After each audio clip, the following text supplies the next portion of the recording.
धरीन चरण डोळ्यान पाहिन रूप तुझे प्रेमे अलंगिन आनंदे पूजन भावे वाळीन म्हणे नावा त्वमेव माता पिता त्वमेव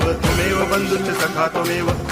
विद्या तरुणं त्वमेव सर्वं मम देव कायेन वाचा मनसेन्द्रियैर्वा बुद्ध्यात्मना वा प्रकृति स्वभावा करोमि यद्यत् सकलं परस्मै नारायणायति समर्पयामि अच्युतं केशवं रामनारायणं कृष्णदामोदरं वासुदेवं हरि गिरिधरं माधवं गोपिकावल्लभं जानकीनायकं रामचन्द्रं भजे हरे राम